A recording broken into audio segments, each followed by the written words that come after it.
So good morning, everybody. I'm Dr. Elham Hossain, and today I like to discuss Romanticism. Actually, I am assigned to discuss the course Romantic Poetry. As it is my first class with you, I like to give you some ideas about the term Romanticism. And you know that Romanticism occupies a very crucial space in English poetry. Romanticism is also very, very crucial, and it has occupied a very significant place in Bengali poetry. So let us concentrate on Romanticism on the basis of the poetry of William Blake, William Wordsworth, Samuel Taylor Coleridge, Lord Byron, Percy Bysshe Shelley, and John Keats. At the very inception, I like to clarify what particular things we are going to learn today. I like to discuss the definition of Romanticism at first, and then I will discuss different features of Romanticism. I will also give you some ideas about Romantic age or Romantic period. You will also learn from this discussion about Romantic poets. And I will also throw some light on the historical, political, and cultural realities that contributed immensely to the development of this literary movement in English literature. And the lecture outcomes that we expect today, that after hearing this lecture or after participating in the interactive class, you will learn about Romanticism. You will also learn how to approach the Romantic poets. You will also learn some historical aspects that influenced or impacted Romantic poetry. And you will also learn about William Wordsworth today. Now, what is Romanticism? Romanticism is a very popular term, and many people in our country, especially who are not academically very critical to this term, think that only falling in love is romantic, or the man who falls in love is romantic. That is all their concentrations or all their attention centers on love making. Yes, love is one of the aspects of Romanticism or romantic temperament, but love making is not the only feature of Romanticism. Or this is not all about Romanticism. When a man is in love, love with nature, a love with another person, it may be a lady, then he becomes romantic. Why? Because he becomes imaginative. So love makes a man imaginative because there is the practice of exaggeration in love making. There is the practice of idealization in love making, which happens or which is possible only in imagination. So Romanticism is mostly concentrated on imagination. If you are imaginative, then you are romantic. So in this respect, not only a lover, but also a lover of God, that is even a virtuous man who goes to the church or who goes to the mosque or who goes to the temple to worship his or her God, is also romantic because he or she imagines there the existence of God. So in this respect, we all are romantic because we worship our distinct gods, goddesses. You may call Bhagavan, or you may call Allah, or you may call God, etc., etc. So worshipping God is also a romantic affair. So now, what is Romanticism? Let me discuss some particular definitions given by some intellectuals. C.H. Harford, a prominent critic, has defined Romanticism as the extraordinary development of imaginative sensibility. That is, if you want to be imaginative, if you want to be romantic, you have to be imaginative. You should have the capacity to imagine. You should have the capability to fly in the sky of imagination on the rosy wings. So Romanticism requires imaginative sensibility. If you are imaginative, you are romantic. If you are not imaginative, you will find anything else except Romanticism. And I think all of you are romantic because you have the power of imagination. Am I right?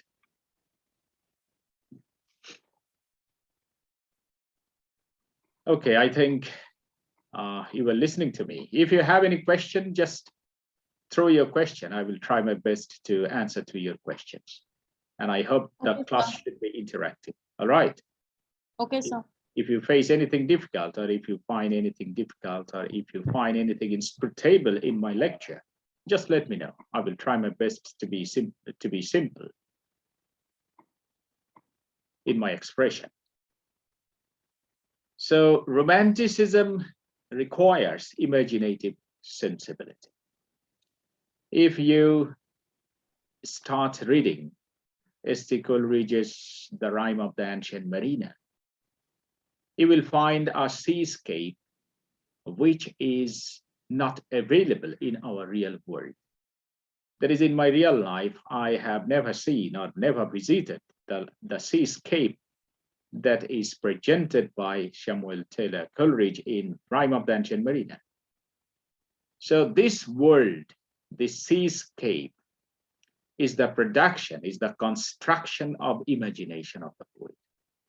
So it's a romantic world.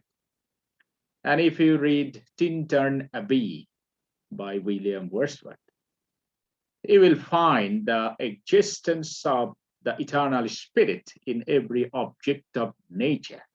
So how do you find it? Or how do you discover the presence of this eternal spirit in every object of nature? You can feel it, or you can discover it through imagination. Understand? So we find a romantic world in William Wordsworth's Tintern Abbey. Or if you go to John Keats's Ode to a Nightingale, the world of Nightingale is a world of imagination. You will find different color, you will find different background. You will also find a different setting, framework of the world presented in the Ode to a Nightingale. Or even the way in which the nightingale is portrayed and presented to the readers is also done, is also accomplished only by virtue of imagination. Very exquisite imaginative power of John Keats. So without imagination, such a world can never be constructed, imagined, or portrayed.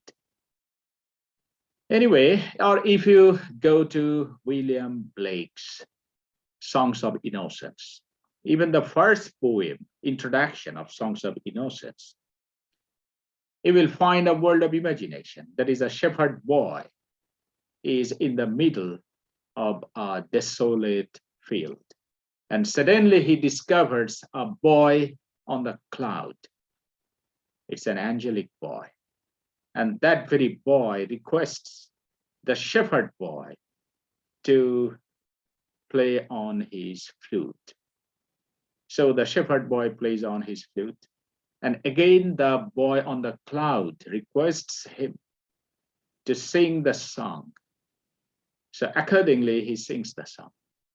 And again, the boy on the cloud, that is that very angelic boy, asks him to write the song.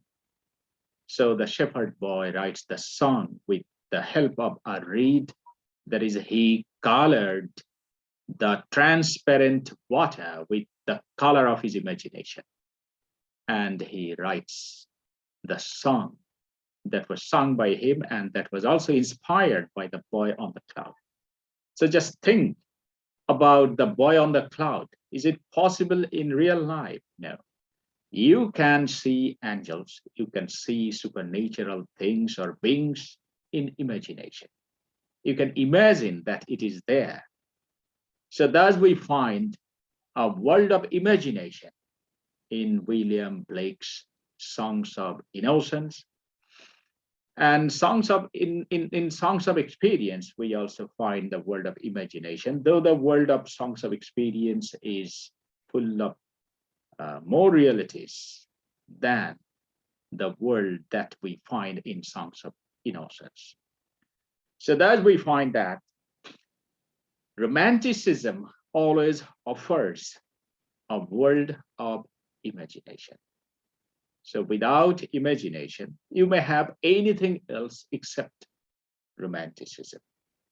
If you are too much realistic, if you do not go beyond your reasons, logic, or arguments on the basis of your rationality, then you are not romantic. You are romantic because you have the faculty of imagination. So imagination is the nucleus. This is the soul of Romanticism. Then Walter Pater has defined Romanticism as Romanticism is the addition of strangeness to beauty. That is, strangeness, a kind of surprising, astonishing aspect of the things all around you. Suppose a flower is a flower to me because I am not a poet.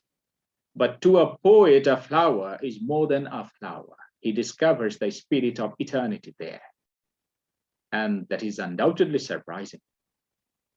So, addition of strangeness to beauty. And you know that love for beauty is a romantic quality. Everybody possesses this very particular faculty. Suppose you attend the class. So how? Formally, you try to look yourself impressive to your classmates or to the viewers. This is nothing but your sense of beauty, a love for beauty. Everybody wants that he or she should look beautiful or impressive to other persons, or well organized to other persons. This is undoubtedly your love for beauty. Or you have your reading room and you try your best to keep it neat and clean. You arrange your books on the bookshelf and you try to keep your reading room well organized all the time. This is also because of your love for beauty. And this is called aesthetic quality of a man. So if you have this quality, you are also romantic. So romanticism requires aestheticism. Aestheticism means love for beauty. Then another definition offered by Watts Dunton that you find at the bottom of this slide, that is, Romanticism is the renaissance of wonder. Renaissance means rebirth. Rebirth or regeneration, renaissance of wonder. So if you are surprised by the discovery of extraordinary, inordinary, that is, an ordinary thing becomes extraordinary because of your power of imagination. So if you can bring about, or if you can bring out extraordinary thing from an ordinary thing. If you have this capacity, then you are romantic. And if you think of William Wordsworth, you will find it very powerfully expressed in his poem. Suppose in the last two lines of Immortality Ode, William Wordsworth's famous poem, Intimations of Immortality from Recollections of Early Childhood. I like to quote the last two lines of this poem. In the last two lines of this poem, you will find that William Wordsworth says, "To me, the meanest flower that blows can give thoughts that do often lie too deep for tears." So just think that William Wordsworth wants to share with his readers the beauty and the profound thoughts that he discovers in the meanest flower of nature. So a flower is very ordinary to me. It may not be meaningful to me, but to a romantic poet, it gives profound thoughts. It gives profound thoughts to a romantic poet. So Wordsworth says at the end of Immortality Ode, "To me, the meanest flower that blows can give thoughts that do often lie too deep for tears." Actually, this is possible for William Wordsworth because of his romantic faculty. So I think from this discussion of some definitions of Romanticism, you have got some ideas about the basic things or basic requirements of Romanticism. Now, if I question you a very simple question, if I ask you a very simple question, who is romantic? Then what would be the answer to this question? Actually, who is romantic? The answer to this question is not easy. We cannot answer to this question easily because this answer is multi-dimensional. It covers a lot of things. It is involved with a lot of things. For that reason, our critic has said one poet is romantic because he falls in love. Another romantic because he hears a cuckoo. Another romantic because he sees a ghost. Another romantic because he is reconciled to the church. So romanticism is not confined to the falling in love or to hearing a cuckoo or seeing a ghost. Romanticism also covers your devotion to your God. Suppose while a virtuous Muslim says his or her prayer, he or she imagines that Allah is standing in front of him or her. It can be done only in imagination. That is, you will imagine the presence of your creator in front of you. So this is a romantic quality. And while a Hindu worshipper is worshiping his or her gods and goddesses, he or she imagines the presence of real gods and goddesses just behind the frame or idols. So this is also a romantic quality. So romanticism is not only confined to literature. Romanticism is not confined to poetry only, or romanticism is not confined to lovemaking only. Romanticism is a phenomenon. Romanticism is a quality which makes you feel for everything, everybody, which makes you feel the presence of eternal spirit in every aspect of nature, which also makes you feel for the common human beings, which also makes you feel for the liberty, for democracy, for equality, for solidarity, for brotherhood in our society or in our community. So in this way, we find that Romanticism is a very grave term. This term implicates a lot of things. Now, do you have any question on the basis of the lecture that I have already offered? My student, Sir, yes. can you just explain love for liberty once more? Yes, love for liberty or love for freedom. If we go back to 1789, in 1789, French Revolution took place. You know it. It's a magnificent historical event. In 1789, French Revolution took place. And there were three principles of French Revolution: equality, fraternity, and liberty. There is the French proletariat, or the have-nots, that is the lower class people, who were oppressed or persecuted for 200 years by Louis XIV, Louis XV, Louis XVI. These are the three kings of France. And these people, that is have-nots, poor people, became conscious of their location in the society. They wanted to have freedom. They wanted to have democracy.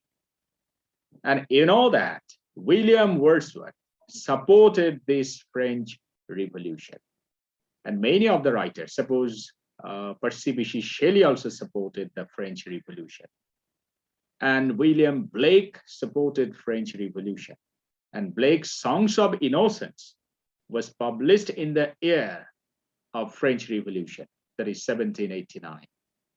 So they supported that, or they wanted that the oppressed people or the persecuted people of France should have their liberty, should have their freedom from the chain of slavery, from the chain of suppression imposed upon them by Louis XVI.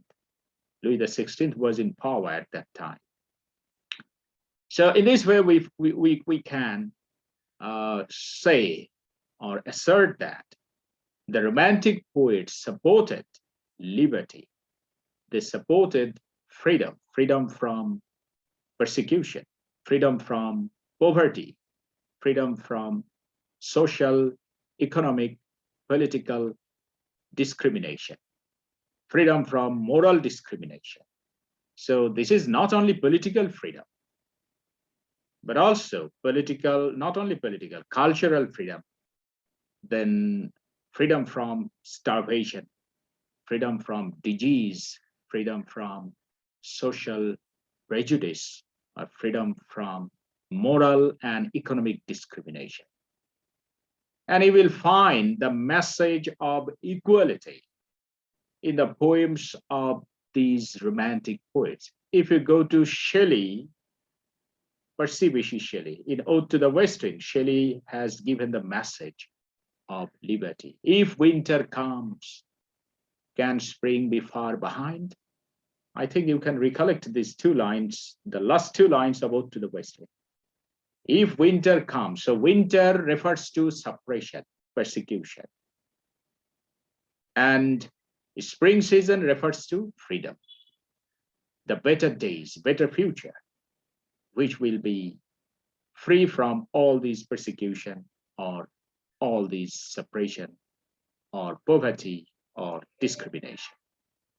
So thus we find a sort of love, fascination, a sort of longing or yearning or desire for liberty in Romantic poets. Understand? Yes, sir. Okay, now come to the features of Romanticism. You will find some features here. Love for imagination. I have already given you sufficient elaboration. Love for music. You will find that the romantic poems are very much musical. So why? Because romantic poets democratize poetry. Neoclassical poetry was mostly for the scholarly readers, highly educated readers. The common readers or average readers did not have any access into neoclassical poetry. If you want to digest the poems of Alexander Pope, you should have a special preparation. You have to know syntax, you have to know special vocabulary, you have to know different rhetorical and prosodic terms. Then you can approach Alexander Pope. But if you want to enjoy the poem of Samuel Taylor Coleridge, for example, his Rime of the Ancient Mariner, I think the music that you will enjoy while reading or reciting this poem will impress you at first. It does not matter whether you can understand this poem well or not, but you will feel attracted to this poem. Why? Because of music. So music is a universal language. You must know it. A singer may sing in English. A singer may sing in Spanish. A singer may sing in Portuguese language or Hindi language or Urdu language. And the language of the singer may not be comprehensible to the listener, to all the listeners of the world. Because I am from Bangladesh, I do not understand Spanish language. So it does not matter whether I understand Spanish language or not, but the melody that the song contains will hypnotize me, will attract me, will conquer me. And for that reason, it is said that music is a universal language. Okay. And we find this technique is very powerfully applied in romantic poetry. Suppose S.T. Coleridge writes, day after day, we stuck nor breath nor motion, as idle as a painted ship upon a painted ocean. So just think how rhythmic these lines are while you will recite or while you will start reciting these lines. The intonation of sound will conquer your mind. And this very particular technical aspect is imposed upon romantic poetry. So why? To approach all the readers, irrespective of intellectual and not intellectual. It does not matter whether you are a graduate or not. The matter is that the music of romantic poetry will attract you. Okay. Then love for nature, we know it very well that romantic poetry shows a special fascination for nature. Neoclassical poetry was confined to drawing room or a party room, very pompous or fashionable buildings. But romantic poets take the readers to the lap of nature. You will find this very particular characteristic in all the poets of this romantic period. And nature is not dead to the romantic poets. Nature is alive. Nature is a living entity, and the Romantic poets can communicate with nature. So we find a kind of interaction, a very dynamic interaction between the Romantic poets and the nature. And nature has been presented in Romantic poetry, not as a background, but as a character, vital character. Remember this. You will find nature as a background in neoclassical poetry. But in Romantic poetry, we find a paradigm shift of the treatment of nature. That is, nature has become the protagonist in poetry. Nature has become a character in Romantic poetry. Okay, in Wordsworth's Tintern Abbey, nature is a character that communicates with the poet. And while we will recite this poem, we will explain it more elaborately. Okay. And love for common people. You know that Romantic poets had a historical attachment, because during Romantic period, in the last half of 18th century, we find some prominent philosophers. For example, Immanuel Kant, who invites the people to be aware of self-entity or self-identity. You will also know about Rousseau, who declares that a man is born free, but after birth he is everywhere in chains. So these assertions or these proclamations made the contemporary writers and people conscious of their location in the society, how they are oppressed, how they are persecuted. When they become aware of all these things, they started writing about their own self. That is, at first, self should be free, then the society will be free. At first, a man should be free, then the society will be free. So the Romantic poets concentrated on subjectivity, that is, on the self, and emotional entity of the self.